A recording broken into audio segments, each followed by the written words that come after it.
여러분 안녕하십니까? 내외방송 뉴스입니다.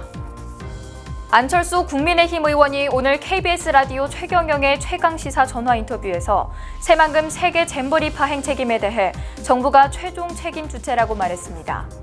안 의원은 전북 새만금에서 했지만 올림픽이 서울에서 열렸다고 서울에 책임이 있는 건 아니지 않냐며 잼버리는 대한민국 정부가 주최한 것이라고 말했습니다.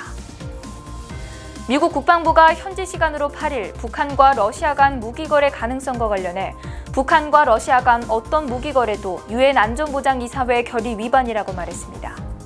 사브리나 싱 국방부 부대변인은 정례 브리핑에서 북한이 러시아의 탄약 판매를 고려하고 있다는 보도에 대해 우리는 이를 매우 우려하고 있다고 밝혔습니다.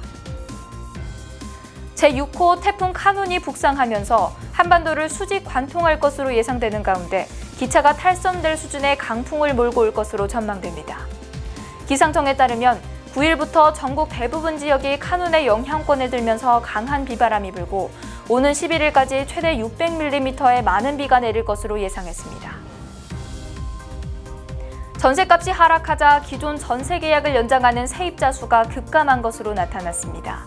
다방 관계자에 따르면 전세 보증금 하락이 세입자의 전세 거래 유형에 영향을 미쳤다며 올해는 계약갱신 청구권 제도가 무색해지는 현상으로 나타났다고 설명했습니다. 세계 스카우트 잼버리의 하이라이트인 K-팝 콘서트가 자칫 물폭탄 콘서트가 될 수 있다는 우려가 나오고 있습니다. 6호 태풍 카눈이 오는 11일 K-팝 콘서트가 열리는 서울을 지나갈 것으로 예상되는 가운데 콘서트는 오후 7시부터 2시간 동안 서울 월드컵 경기장에서 열립니다. 안철수 국민의힘 의원이 오늘 새만금 세계 잼버리 파행 책임에 대해 정부가 최종 책임 주체라고 주장했습니다. 안 의원은 오늘 KBS 라디오 최경영의 최강시사 전화 인터뷰에서 정부의 최고 관계자가 사과하고 유감의 뜻을 표하는 게 맞다고 생각한다고 말했습니다. 또 전북 새만금에서 했지만 올림픽이 서울에서 열렸다고 서울에 책임이 있는 건 아니지 않냐며 잼버리는 대한민국 정부가 주최한 것이라고 밝혔습니다. 특히 대회가 끝난 후에 책임 소재를 분명히 해서 가장 큰 책임이 있는 장관은 해임해야 한다고 강조했습니다. 그러면서 다시는 이런 일이 반복되지 않도록 체계를 만드는 일이 꼭 필요하다고 말했습니다. 미국 국방부가 북한과 러시아가 최근 무기거래 밀착 행보를 이어가는 것과 관련해 양국의 무기거래 가능성을 주시하고 있다고 경고했습니다.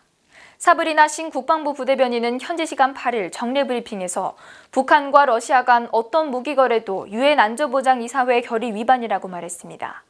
또 북한과 거래하거나 거래할 계획이 있는 국가에 대해 그에 따른 대가를 치르도록 분명히 할 것이라고 강조했습니다. 앞서 세르게이 쇼이구 러시아 장관은 지난달 전승절을 맞아 러시아 군사대표단을 이끌고 방북했던 바 있습니다. 유럽연합도 성명을 통해 북한과 러시아의 국방 분야 협력은 명백한 국제법 위반이자 유엔 안보리 결의 위반 행위로 당장 중단할 것을 촉구했습니다. 빠른 뉴스 행복을 주는 내외방송 차이스더입니다. 안녕하십니까, 차이스더입니다.